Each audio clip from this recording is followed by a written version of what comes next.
bandeko balandi ya CSTV RDC.com bote balandi ya maître de notre contrôle nde nalobaka évangile selon moto na moto Congo ba chapitre leki ebele tokofungola kango butu moi tanke kosenga bana mboka bayeba nini ezali koleka na lombango mpenza toyambi na nzela ya singa puisque actualité esi vitesse alo temps ya komona eza te tokoyamba bino les sages oyo tobengi les sages bolinga koyoka Bogis Bopema oyo tozali kokepesa nanu mbote avant toyebisa nini tokoloba na ye lelo mbote Bogis Bopema mbote maître dona mbote kulutu maître dona na balandi nyonso bazolanda biso mokili mobimba. Bogis Bopema merci bandeko bayokio malamu na mosika ma moninga malamu moninga bato ya maître dona aza kolanda yo mama Jili Wangaja na Paris to souhaiter ye bonne guérison aza kolanda yo mama Elise Dichue Menetas ne aza kolanda yo toyoki mbutu tokanisaki esika bandeko bakei pa wapi fati ya mikitisi basangana na bango me milinga oyo eza kobima na hotelo bazali esengelaki ezala milinga pembe me toyoki milinga ngo lokola ezali tanto neti ezokende kozala moyindo. Alors analyse no na oyo yebi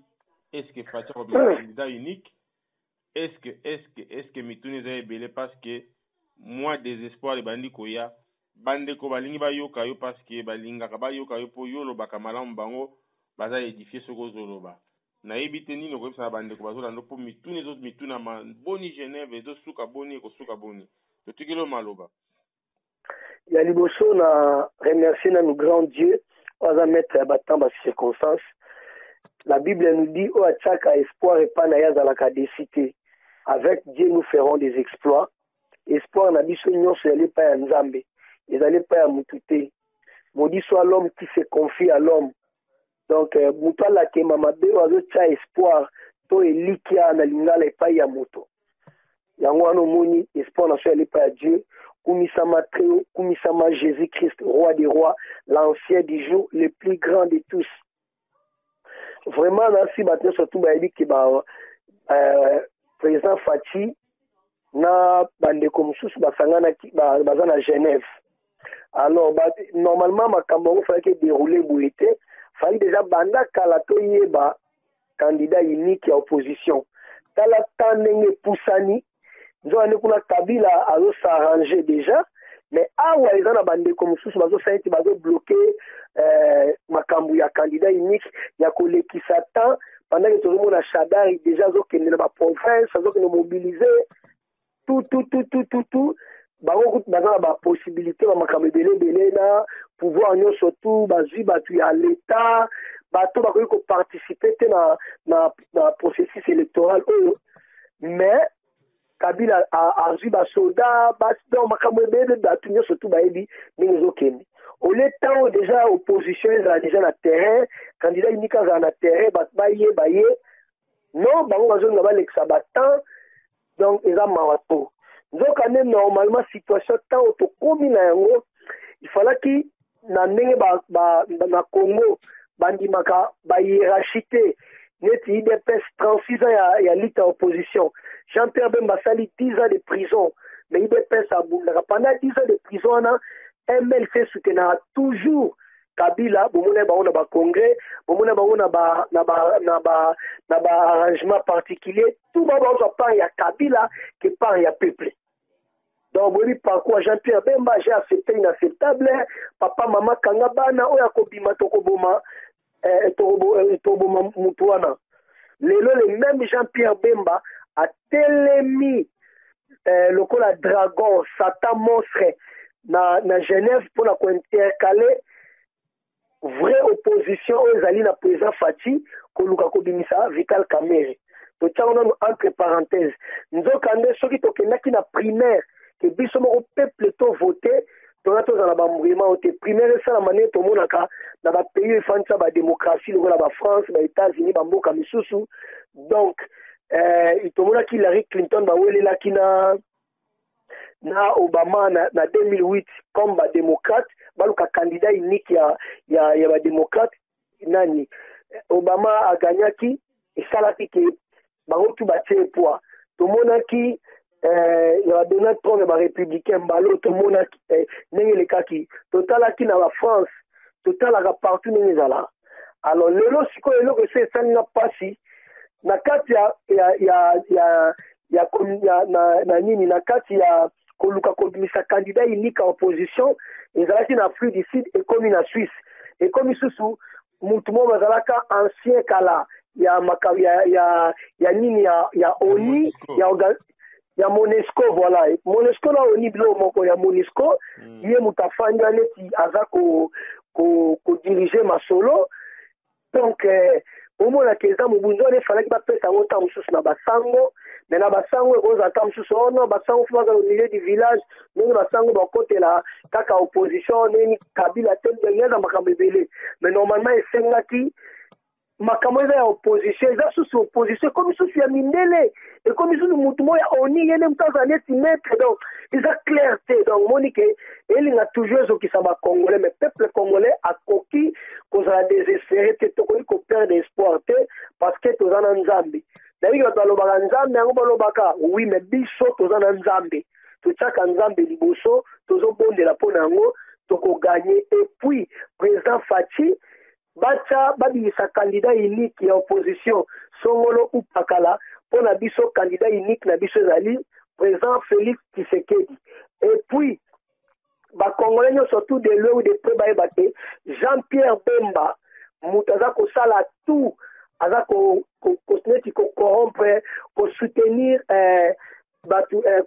komobilize batu mosusu na salle bacampagne contre président Félix Tshisekedi na sens que Vital Kamerhe aza na tête ya mboka na biso peuple congolais est-ce que bokondima to tokondima tomona na tête ya mboka na biso profil origine sociologique na yazali rwandais de père et de mère aza te na litanga ya congolais te Vital Kamerhe rwandais oyo auti kozala awa tomoni na 2016 Petro Ewanga leki ayepa papa Tshisekedi alobi Kamerhe ayebisi nga toya tokende dialogue ya Kodjo ya Kanchati na kozwa poste moko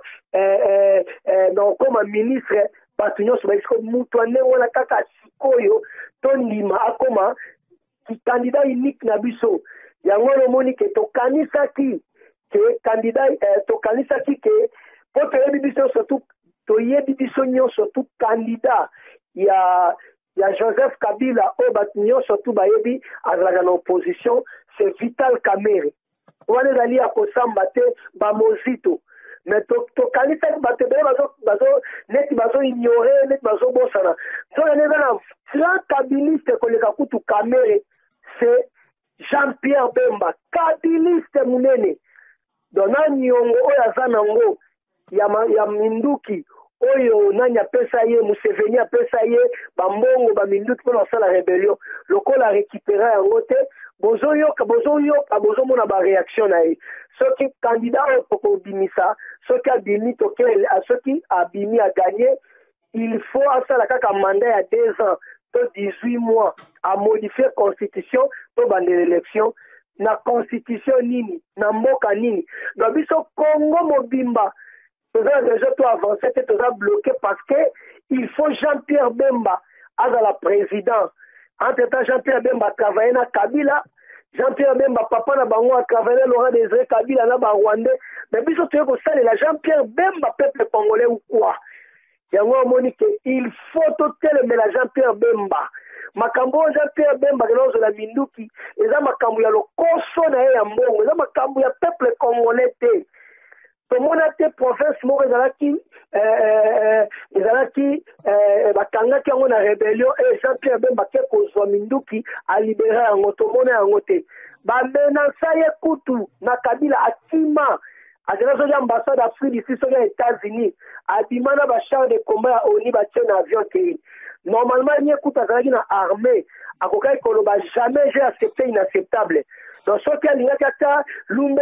peuple nga aza derrière ye par rapport ya Kabila mais ti lelo aza kabiliste aza kojouer kaka baje ya Kabila bobosa te Jean-Pierre Bemba akumba avion banda Congo ti Italie akumba Joseph Kabila bazali neti pilote na ye bato tu bayebi bakomedi wana donc kabiliste oyo aleki kabiliste mosusu lokola bakamere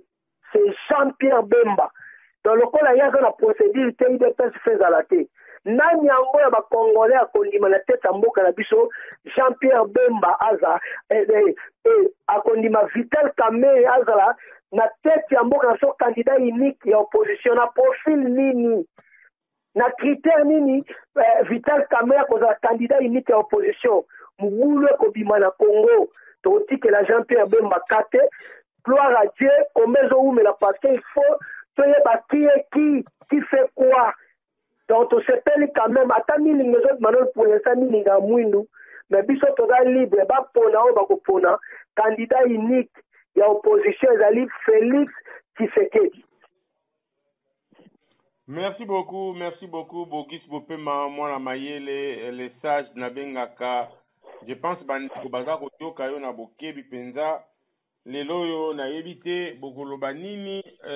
po ngai na lobaka naza tour de contrôle na yebisa bino bobenga nga journaliste naza mobundeli pe molobeli ya mboka. Je pense na bilelo na me kosala commentaire na lisolo tozali kosola na ndeko na ngai Bogis Bopema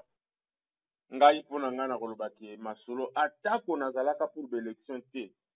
mais lokola bato bakobimisa minduki balibere Congo baza te tomeki koapuye nano bandeko na moyen pacifique oyo bazalaki kokende nango po tokozalaka baspectateur te tolobaka na mosika tolingi élection te mais tozosala eloko te na mikoti nano na logique wana ata kutu naza kosepela élection na Kabila te na mikoti nano na logique wana mpo na ngai puisse soki Johannesburg eza nango bateatre est ce que mpona kopona candidat unique ya opposition nalobaki yango la fois passé bandeko na nga est ce que sengeli tokende kokutana na bamboka moko boye est ce que tosengeli ekoma lokola bavote to apprendre que voilà ndenge babetaki masolo na bango lobi lelo oyo il faut les 4 non invalidés c'est-à-dire Martin Fayulu, Félix Tshisekedi, Matungulu na Kamerhe moko na moko alekaka liboso ya Jean-Pierre Bemba na Moïse Katumbi na mutu oyo aye na opposition na biso na kobenga opposant to opposant te mutu lokola oyo azalaki premier ministre comment il s'appelle Muzito lelo comme opposant bafanda lokola bajuriste donc baétudiant baza kopase thèse na bango baza kosala nini na bango ya fin d'étude liboso na bango c'est honteux. Après soki baleki moko na moko apresente olie bapresente na biso peuple bazopresente nde bandeko na bango baninga na bango bazokoluka bakoma na bango bapresident na Congo après bango bakende les 3 en question bakende sikoyo kodécide nani bakopona. C'est là où maintenant nous avons appris que Jean-Pierre Bemba aza koinfluencer bamisusu. Pourquoi aza koinfluencer bamisusu? Pour que lobby lokola ndeko na biso Bogis auto bawa que Jean-Pierre Bemba tolobaki yango kalingi muto bakopona président bavote na mokili mobimba asala 2 ans pour organiser ba vraie élection. Donc so eza ba fausse élection. Donc Jean-Pierre Bemba soutient azonga na pouvoir pour afuta ndenge ndeko Bogis mwana mayele sage alobi facture azana ya Museveni kangi na kingo il faut afuta yango kanda lokola monaki facture akende okuta na Museveni abi petio ndenge ya mesana kobenga ye akeba ba secret nanga. Alors est-ce que ba politicien na biso comme nde bandeko ba combattant balobaka basalelaka na bango peuple congolais te et lelo Jean-Pierre Bemba azobima sikoyo lokola chef ya jury pour que atia Kamerhe. Mais pourquoi penser na ba congolais les vrais congolais toka matungulu lokola lingi fatite lokola batu mususu mais peuple aza kolinga mutu moko c'est fati. Moi je pense quant à moi il faut batona ba bima il faut même fati abima biloko wana esala masute peuple ayebi ya candidat ne akopona babima na bango batika bango ide pesa kene élection ye moko nayebisi yo maître Dona ouais bacandidat unique wana yokanisi ya Jean-Pierre Bemba alosala motema mabe boye bango na ba Moïse Katumbi oza si baopesa mot d'ordre ke bovote Jean-Pierre Bemba na bato na baba oza si baopesa mot d'ordre ya soplake bafidèle na nga bafidèle azala mpe na bafidèle yango te bato na nga bavote candidat unique nete etombe président Fati aosala yango te prevane aza mpe na bato wana te auti kosenga ville moko ya mutu moko te atosaki yango. Donc cela veut dire toujours expliquer nos Congolais surtout de loin ou de près. Normalement biso IDPS aurait commis kitisa te. Soki tomikiti c'est ali pour intérêt ya mboka par exemple bakangi mwana no all mais oza obligé négocier ndenge nyonso tout pona obotola mwana na yo atoza na munduki yango muto atie mwana no all mais po bimisa do babo mwana batiaka munduki na se bosolola yango IDPS asali mais normalement IDPS akoki kondima te na sens ni IDPS akoki kosangana bakamere te kamere eza motu ota mosusu agifle mama na bino abeti mama no mbata badouble na miso ya bato alelobi siko boloba kono tondimi tokutana na ye parce que mindele bazoyebisa biso non non parce que soki mindele lelo bakoyebisa biso ke il faut opposition ezala ini il faut kamere mpe azala soki mindele baloba bongo biso batoto bapoliticien tozo bapoliticien soki bazomikosa parce que le même mindele wana soki ezalaki ya solo bangi na besoin ya kamere aza fiable bangi baboya dialogue ya kojo te fali balobake dialogue ya kojo eza bien mais le même mindele baboyaki dialogue ya kojo ok naite so bacomprendre le même mindele wana baboyaki dialogue ya kojo balobaki ke dialogue ya kojo eza fiable te eza inclusif te baboyaki yango mais normalement le même mindele fo baloba lelo ke il faut tosangana na bakamere donc c'est archi faux vraiment président Fati oza la population eza derrière yo oyo eza tour na yo soki tour bato mosusu eza lobi yo eza éternel na Congo te mais lelo eza tour na yo ezala babimisi candidat yo ezala babimisi yo te soki tokende élection yo okoganye tondimi te ezala ndenge tondimi te chacun akoki kobattre président Fati tondimi te kamere dans la limite congolais moko akoaccepta mona kamere rwandais mutu ya Kabila bango na Jean-Pierre Bemba bazocontinue mission na bango ya koboma peuple congolais Congo ezali ya Jean-Pierre Bemba te Jean-Pierre Bemba ya batravaille na bamobutu azali conseil financier mobutu baboma Congo batravaille 1+4 babomi Congo donc biso siko tonosala te totikelaka Jean-Pierre Bemba il est qui Jean-Pierre Bemba oza nani Congo eza ya tata na yo te Congo eza ya biso nyonso tu donc il faut kobengana ye aza anti-Congo munyonso tu azosoutenir bakamere donc ozali anti-Congo déjà okenda kosangana na bauganda eboma bakongolais lia bapigme wana esili te olingi lisusu oboma Congo tika Congo na maboka barwandais donc idéologie ezali ke Rwanda ne tombera jamais donc idéologie ezali ke Rwanda ekotombe te donc Congo ekotikala kaka na maboko ya barwandais non Jean-Pierre Bemba pas question tokodécorer sol tokondima baboloko Congo eza tata na yo te Jano Bemba Congo eza biso peuple congolais donc bokosakana biso toza baesclave te bandeko na biso kolia eza te mai na bango ya pamba ya fleuve tozali 4e fleuve d'Afrique après fleuve Zambèze ya Mozambique tozali 4e fleuve me mai ya komela tomela yango te na butu tozotambola molili lokola toza na kati ya zamba place courant ezalaka te onde toza na kati ya baamazonie to toza na kati ya forêt équatoriale place oyo molili eza te place oyo lumière ya mwinda eza te oza na kati ya Congo na 19 ozomituna naza na kati ya zamba na amazonie to na forêt équatoriale to na se ya mai molili ya ndenge wana maintenant quelle condition de vie classe eza te éducation eza te nzela eza te misala eza te bato basisa classe na ba 1980 ti lelo nani basala te banofanda te tobetela oyo Jean-Pierre Bemba maboko peuple congolais tellement de loin ou de près mboka oyo Congo RDC ezali ya Jean-Pierre Bemba te ezali ya peuple congolais dans l'ensemble donc jamais tokosede totikela Jean-Pierre Bemba ndenge olobi afandi lokola jury ye azala jury na ndenge nini ebaino ndenge nini azala jury donc tokoki koaccepte tout sauf wana eza Fati na esprit ya bien esi olakisi bonté esi olakisi militaire parce que so eyaki te enyezala omoni bazali daa na baintention bazali daa na babule boye oso ye olakisi ke mboka ezali boye mboka ezali boye mboka ezali boye lokola balingi te bima loba ke yo kokota makambo na bango te muna mutu abunda na kwe na ye epuis ndenge muna mutu abunda na kwe na ye kolinga lisusu te mutu moko ya lisusu epa na yo oidps esangana même plus tard tomobilize babase tosensibilize babase tobunda na ndenge na biso trop c'est trop Congo kozala bloqué te mpo na Jean-Pierre Bemba na mwasi na bana bazolia bien mbona baprovince vi nini baza nango mungwa eza te na province sukali eza te kisi eza te bamela bamakasa batuti bololo bafini mai ebimi ameli 100 doses. Alors ngolo ba ata moyenage na antiquité bien to bettre la jambe be maboko ba biso sko to komi ko fanda to na soutenir tenir comme nini oh tala mususu Delice Sanga bakangie kuna na ebite so ya information à solo to moni ka zota mo ba réseaux sociaux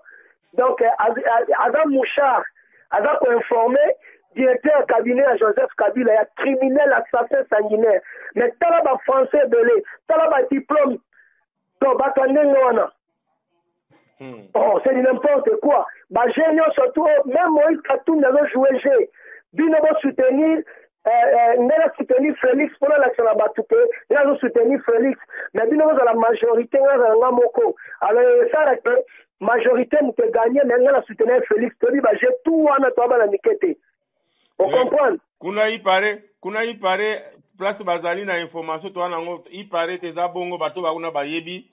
À tout moment Moïse Katumbi azobi makaka ouais puis place pour changer na go changer monnaie ouais puis banque à tout moment babi mais vous comprendre de souté donc bambonga on changer ça pour corrompre on va sur place alors mais yo yebi yo moko ke mutu biso parmi babiloko oya ba antivalère Moïse Katumbi aza antivalère un aza congolais de père et de mère. Tu peux imaginer le niveau biso tozali tozotele mega makambu ya corruption ezali parmi babiloko oyo eza ko enterrer développement ya mboka ma corruption mais Moïse Katumbi mutu nyonso tu ayebi ke so kutena Moïse fa kabela ye tala nenga corrompre awa na poto tala nenga corrompre babokechu baeso ba Mike Mukebai ba Daniel Saf même ba Peter Chani o moni bakangi ye po tozobundela Congo tozolo bapele ba libérer Peter Chan parce qu'il est congolais azo dénoncer mais aza mutu Moïse Katumbi ba corrompa ye Serge Kabongo ya chaîne ya nani ya Jean-Pierre Bemba sala la kiosque ba corrompa ye batu tout wana corrompi ndeko Eliezer ba corrompa ye babilo ko to tikela bango ta tout wana Moïse Katumbi alors antivalère ya ndengo wana akende kozana teta mboka na biso ata yo moko yo mona wapi mutu lokwa neti Moïse Katumbi na ba mozito ba dénoncer bango parmi bato baza ba criminel économique à mboka na rapport ya Bloomberg to ya Panama Papers ba cité comme ya Moïse Katumbi est-ce que awa na Belgique na France na États-Unis na Canada na Angleterre na Allemagne na ba mboka nyo surtout ya occidentaux eza développé so ba kangi mutu moko muyibi na corruption c'est mutana boy ko postuler na mata députation pam jamais et ce mona mais nini ba bazo postuler quel paradoxe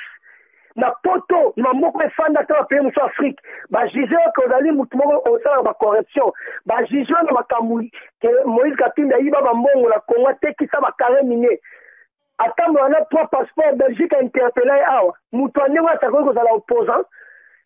na modèle nini ya un peuple congolais sans blague. Il faut tout la mouka, il faut tout tellement. Tony Makibusenzi au tetala 4 personnes ou 7 personnes. Mutu moko taza mutema comprendre que la bisonyo surtout mutu oya koyi kozala na avantage au peuple azo linga yeyo. Il faut que luka batu moko ya ba oni akala o pe comme ceci ba lesi bango pona suka za la ke mutu tel. Dans ce cas, que Moutouté dans IDPS, au Bunda des années, au Vital Kamera, au Bundisa, au Finga, papa, tu sais quel temps, me dit pourquoi. Alors, IDPS, c'est aussi ma base, que la Vital Kamera, il y aura présent au Congo. Donc, il y a des personnes qui participer dans le malheur au Congo. Ce qui IDPS est que, président Fatih Andimé, l'Okanengwana, ils allaient abomination, n'est-ce pas l'Obaka. Donc, ils allaient abomination. Ils allaient net Mwana Mobali, abimina ndeko na ya mwasi propre ya bengo inceste eza abomination ça veut dire IDPS c'est battre ko soutenir Vital Kamerhe au mona wapi wale ngolo banini dans ndimi te congolais ondima yango na ndimi pete que président Fatih a concédé na biloko wana na ndimi te que biso bato IDPS batisekediste to ko accepter voix wana yango to dénoncer yango to lobby to expliquer na mokili mobimba mutu moko tazo IDPS mabe IDPS a participé na ba bêtise ebele disons IDPS bakotise na bapotopoto na babuzo bebele touti komona basali marche contre machine à voter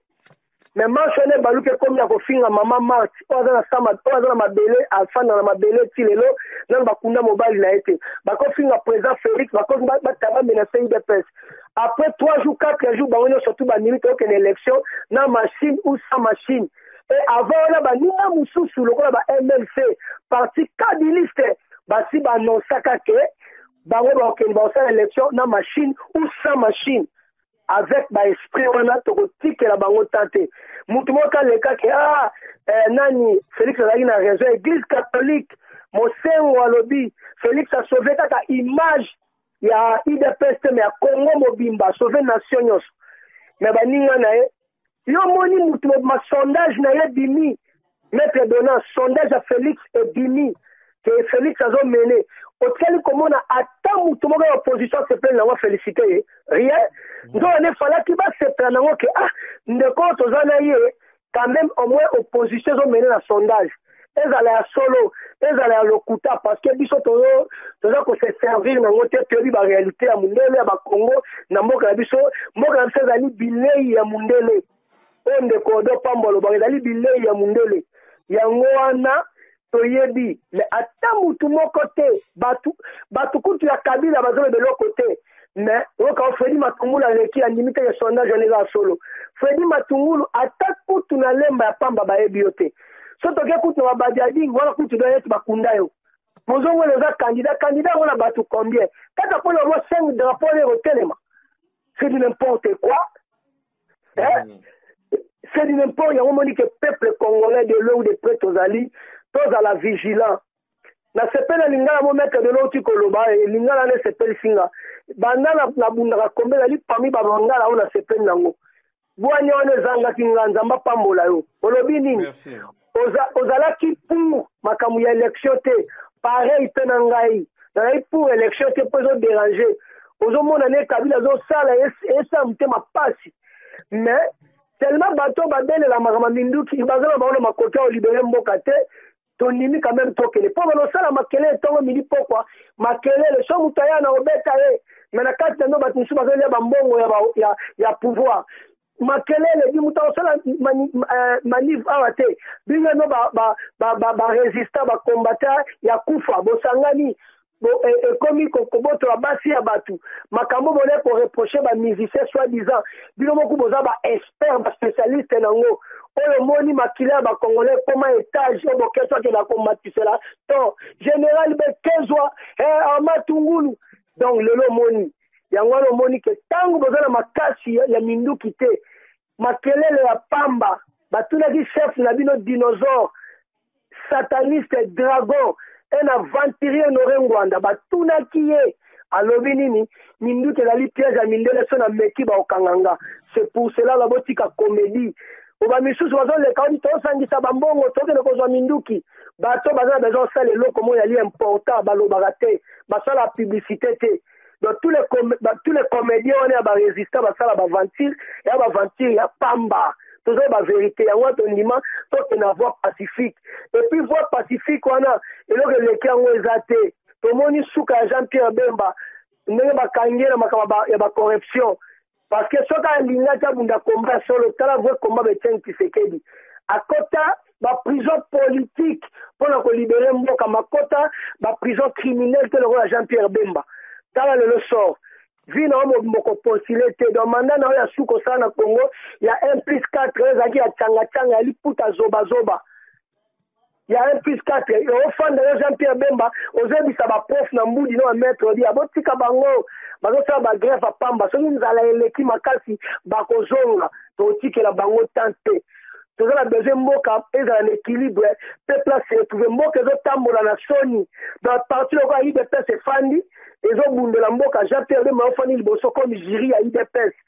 ezali contre l'humanité eloko wana donc ezali abomination Jean-Pierre Bemba yo fandi na kiti yo moto olia bapigme olia bacongolais obomisa bacongolais na Kisangani boye lelo yo fandi na kiti yo juge UDPS parti non violence parti ebundaka mamarche moko ebundaka bitumba pacifique parti ya état de droit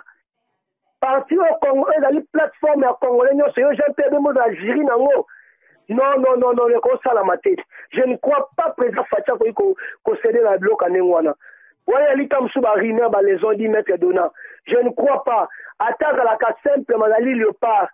Attaque président Fatia, à simple, Magali Léopard. Ndeko, ezali ndenge basali pour la deuxième journée. Deuxième journée, ndenge wana so basisi, bakandidat batikali 4, wana fo balekaka moko. Mutu na mutu apresente na yebi te so tokobenga projet de société so tokobenga ngo nini bango basali kuna toyebi te. Après so basilisi les trois na bake ko délibérer ba pona nani ya koleka déjà nde place milinge koma noir pona nini ka nani comment on appelle Japé Bemba bandi déjà ko influencer ba misusu pour que ba pona Vital Kamerhe donc mboke kanga makana bapana bapaya. Non, wana ezali parole ya Jean-Pierre Bemba. Elle n'a pas même minoritaire. Elle n'a pas même minoritaire. Elle pas même là, ni balé ni sato va soutenir Jean-Pierre Bemba. Bako kokate na matoi na ba Vital Kamerhe candidat unique à opposition. Même moi si na ya on dit maté. Donc cela veut dire que tout n'est pas sali que Félix Abimi au Vital Kamerhe les mutons sont au soutenir. Ne place ba ke ko kunda ba Moïse Katumbi na ba Jean-Pierre Bemba bien. Kamerhe jamais au président na Congo ça la maté. Et que ça la maté jamais Kamerhe au président na Congo. Kamerhe aventurier Mouyibi escroc kabiliste afinga ba Congolais ba drogueur. Oh, soyons réalistes. Donc jamais tokoki kofanda to ndimena na aventurier lokola Vital Kamerhe. Aza Congolais taza makila ba Congolais te. Maître Dona kebako oyo pesa liboma na euro. Na yo koma liboma. Merci Ndeko. Je pense que bandeko bayoki message mais loko na koyebisa bandeko nde na lobaka na mwa buzo bana maele oyo nga nazalaka nango na yaka tosangisa bandeko oyo ekomi arnaque ya peuple congolais na makambo ya Genève. Balingi ba arnaquer peuple congolais na sentiment na posa na ye na boponi ya ye na muto bango baponi. Et Jean-Pierre Bemba alinga influencer bato ba arnaquer. Et Jean-Pierre Bemba ye moko te ba kabiliste nyonso basangani wana ndenge ndeko auto loba. Ko banda bango misato nyonso wana. Jean-Pierre Bemba, Moïse Katumbi et puis Mozito baza ba kabila ba yo sala musala ya kabila. Na matungulu. Donc bakaboli 3 koto yo de batike na ngambu. Non, même Martin Fayulu a clair te. Oliba déclaration Martin Fayulu. Na ba fone sika bona Kamerhe te. Momona bango basimba ni bakoma oseka. Babilo ka ba okosa biso te to abana mikete. Kongo za Martin Fayulu te. Donc yo na ngela biso yo mo excuse, yo moni opposition mobimba. Ata tozala ndaku tona ba famille quand même hiérarchie ezalaka. Donc quand ils ont Messi ata grand joueur ata Cristiano bazu ba ballon d'or. Maintenant nous au monaté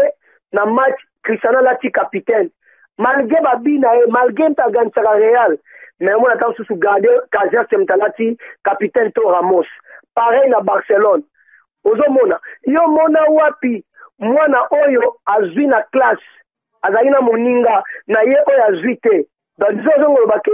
nga mwana oyo koza batimi bale botanga classe moko mwana oyo azwi na classe na mwana oyo azwi te na classe. Alors mwana oyo azwi te na classe azoyebisa mwana oyo azwi kende ko signaler la direction que lokola yo zwi ndima na oyo échoué to bandela classe oyo ngana yo bongo aleona to sala makasi so to zito passer classe. Et si omona Félix va valider Moïse Katumbi azolo ba lokola bango ba participer te élection ezate. Et Jean-Claude Mvwemba lobi ke bon se souvenir na 1960 tant ba opposant ba yaka table ronde. Ah bon? Mais même Congo les qui table ronde pour l'indépendance, ou les animaux en élection, ça n'a rien à voir. Ils ont même contexte, même temps, même réalité.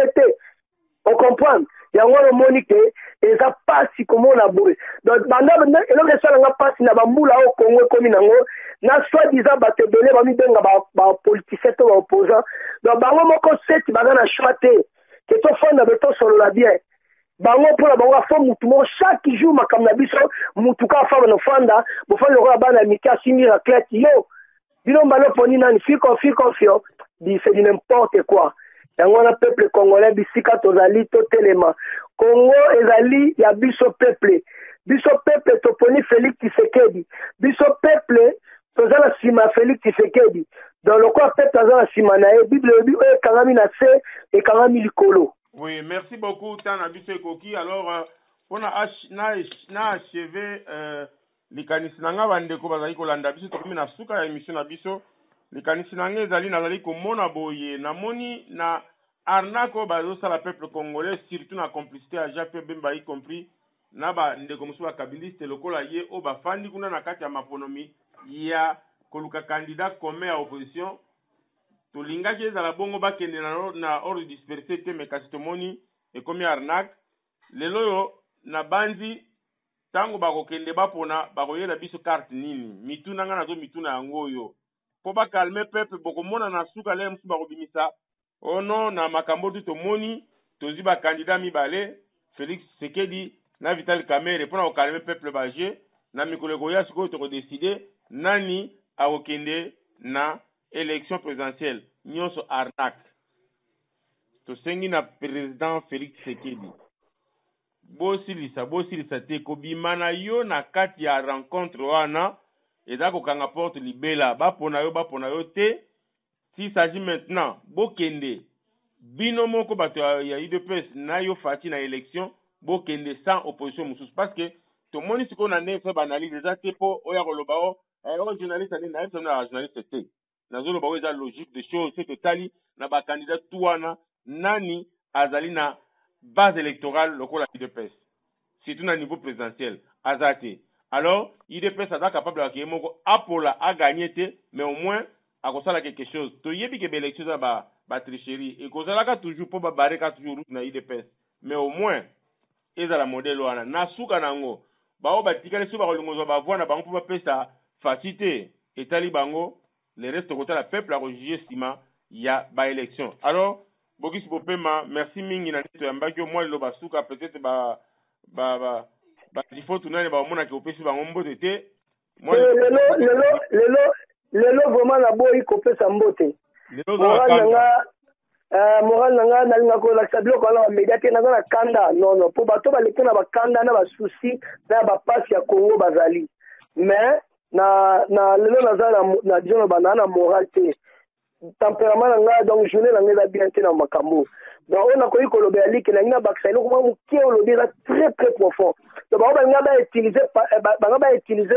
président Fati lokola neti escalier to shingom na sens ke aya mpona baloba ke avalide nini na bango Félix pa eyaki donc makambo oyo tozwi yango seke ye pa accepte nzonga nde toza na système ya lisu likola lisu merci a tona bato nyonso tu tozosenga vigilance tala kaka lelo nde toloba boye ole totuna ese minduki contre Shadari contre Kabila oyo lelo mwana ane ya mwasi Gloria batie na prison même Peter Chan aza na prison bato baza na souci parce que mwete lobeka Peter Chan esalanga pasi omona azopesa fasi ke azobundela mboka me na kati balianga bambongo esala pasi mais aza na esika ya pasi tokoyebakisa pasi likola pasi te nzambe ayoka ye mawa aza na mwasi aza na bana abima bazwa confiance ye wana denonce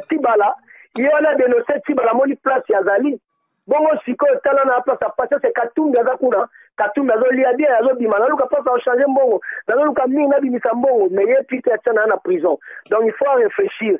tala mwana mwasi wana abundelaka mboka Gloria wana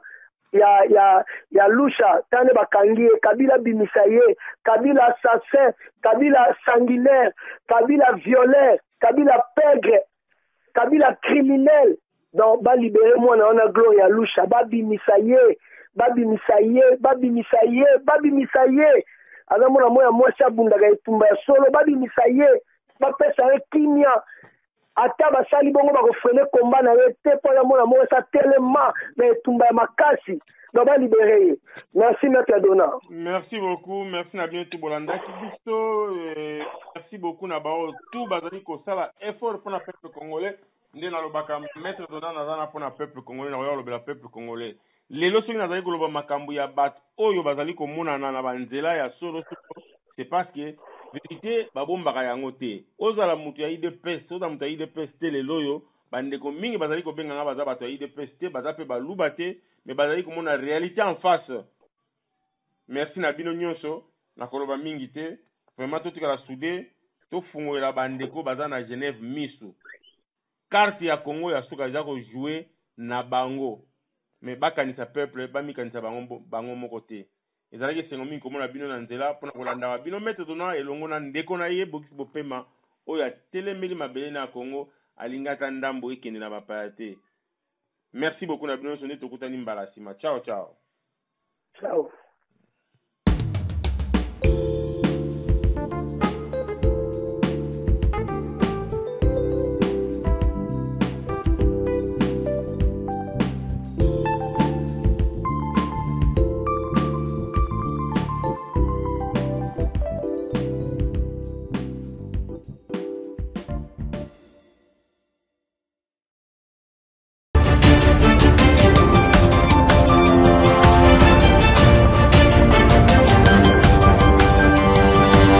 Audio